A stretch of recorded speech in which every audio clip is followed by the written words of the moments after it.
Big Four, HYBE, SM, JYP, dan YG mengungkapkan keuntungan mereka untuk kuartal pertama 2021.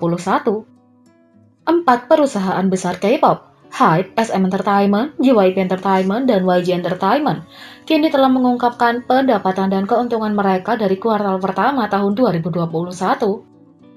Pertama, perincian singkat istilah keuangan perusahaan K-pop diukur melalui tiga angka utama, pendapatan, laba operasi, dan laba bersih. Pendapatan adalah angka paling sederhana, mewakili pendapatan total dari semua penjualan sebelum biaya apapun dikurangkan. Keuntungan operasional adalah sisa uang yang dimiliki perusahaan setelah membayar semua pengeluaran mereka, kecuali hutang dan pajak. Angka ini juga belum termasuk keuntungan yang diperoleh dari tabungan atau investasi. Laba operasi digunakan untuk menunjukkan berapa banyak yang diperoleh dari menjalankan perusahaan secara langsung. Pendapatan bersih, di sisi lain, adalah uang yang tersisa dari semua arus kas setelah membayar semua biaya dan pengeluaran. Laba bersih merupakan angka yang penting karena menunjukkan profitabilitas yang sebenarnya dari suatu perusahaan. Ditambah ini digunakan untuk menghitung laba per saham, dan mari kita bahas jumlahnya.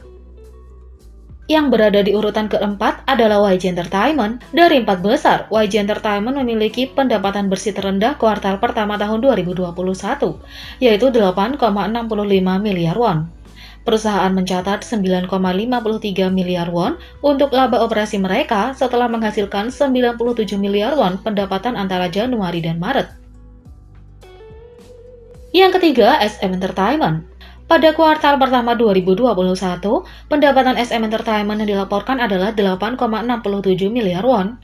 Keuntungan operasional mereka adalah 15,3 miliar won, setelah menghasilkan pendapatan 154 miliar won antara bulan Januari dan Maret.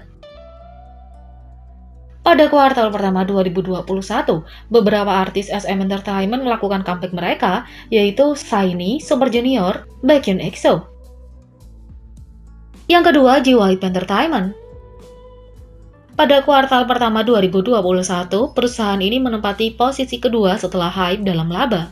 Ini mencatat laba bersih 12 miliar won dan laba operasi 13,7 miliar won, setelah menghasilkan 32,3 miliar won antara Januari dan Maret.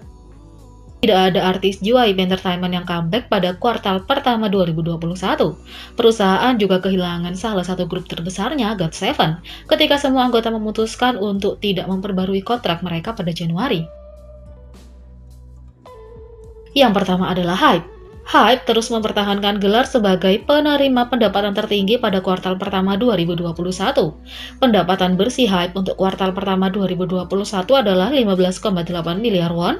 Ini mencatat laba operasi 21,7 miliar won, setelah menghasilkan 178 miliar won pendapatan antara Januari dan Maret. Seperti JYP Entertainment, HYBE juga tidak menghasilkan comeback dari artis labelnya. Perusahaan mengalami perubahan dramatis menjelang akhir kuartal pertama 2021 ketika berganti nama dari Big Hit Entertainment menjadi HYBE. Tak lama kemudian, HYBE mengumumkan akuisisi 100% saham di perusahaan besar Amerika Serikat, Itachi Holdings.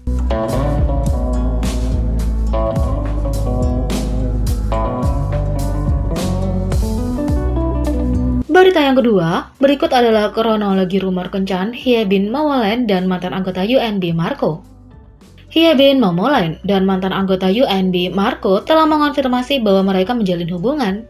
MLD Entertainment mengonfirmasi rumor tersebut dengan pernyataan mereka yang dibuat kepada Newsen. Setelah memeriksa dengan Hyebin sendiri, memang benar dia menjalin hubungan dengan Marco, tulis MLD Entertainment.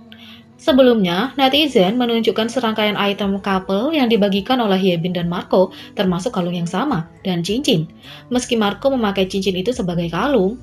Selain itu, netizen melihat sosok wanita di pantulan salah satu gambar Marco, dan berteori itu adalah Hyebin.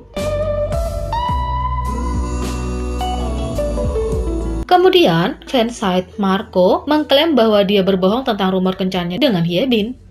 Mantan fansite @yeonmi0511 yang telah menjadi penggemar Marco sejak tahun 2019 mengungkapkan dugaan kebohongannya. Seperti yang diketahui sebagian besar penggemar K-pop sekarang, para idola terkadang memasuki Godok Bank di Kakao Talk. Godok Bank adalah ruang obrolan grup terbuka yang besar di mana Anda hanya diizinkan untuk memposting foto. Bahkan jika Anda ingin menanyakan sesuatu dalam obrolan, Anda hanya diperbolehkan berkomunikasi melalui teks di foto. Namun, pengecualian dibuat saat idola itu sendiri berkunjung ke ruangan. Biasanya, seseorang harus membuktikan bahwa mereka adalah idola sebelum diizinkan untuk melanjutkannya. Jaehyun NCT pernah mengunjungi ruang obrolan semacam itu. Menurut fansite, Marco secara pribadi datang ke ruang obrolan untuk menyangkal rumor tersebut. Rumor kencan antara Hyebin dan Marco telah beredar sejak tahun 2019 ketika mereka terlihat dengan bareng-bareng pasangan seringkali memposting foto di lokasi yang sama. Dia menulis, "Tidak, tetapi ada ungkapan bahwa saya berkencan. Itu sama sekali tidak benar. Itu sebabnya saya masuk ke ruang obrolan karena saya ingin memberitahu kalian untuk tidak khawatir dan memberitahu kalian. Hanya karena aku kesal, itu membuatku khawatir dalam berbagai hal. Tidak, tetapi saya tidak pernah memiliki cincin pasangan, tidak pernah sekalipun sejak lahir. Sampai ketemu lagi. Jika ada cara untuk membantu kalian mempercayai saya, beritahu saya akan mencoba. Aku akan datang lagi." Lalu setelah berita itu menyebar, Marco, mantan UNB, meminta maaf karena menyangkal rumor kencannya dengan Hyebin Momoland. Sehubungan dengan tuduhan tersebut, Marco secara pribadi meminta maaf atas kehilafannya tersebut. "Ini Marco, saya minta maaf karena membuat khawatir penggemar. Kemarin, saya sangat mengecewakan para penggemar yang mendukung dan mempercayai saya selama ini, melalui kata-kata saya di ruang obrolan terbuka. Itu karena kekeliruan saya dalam mencoba meyakinkan penggemar dengan kebohongan. Saya takut membahayakan banyak orang, dan sebagai seorang yang dapat berpromosi dengan cinta dari penggemar, saya menutup mata terhadap fakta bahwa jujur adalah suatu keharusan. Saya hanya merasa menyesal kepada para penggemar yang terluka oleh kurangnya penilaian dan kebohongan saya yang salah. Meskipun permintaan maaf saya tidak akan menghapus kekecewaan dan kesedihan yang telah mereka terima dari saya akan terus merenung. Saya akan berusaha agar tidak mengecewakan lagi. Saya tidak akan melupakan dan merenungkan kritik yang telah dikirim kepada saya tentang tindakan saya yang tidak dewasa. Sekali lagi, saya meminta maaf kepada Anda. Maafkan saya," tulis Marco. Marco dan Hyebin dikabarkan telah berkencan sejak awal 2019. Selamat untuk kedua pasangan ini.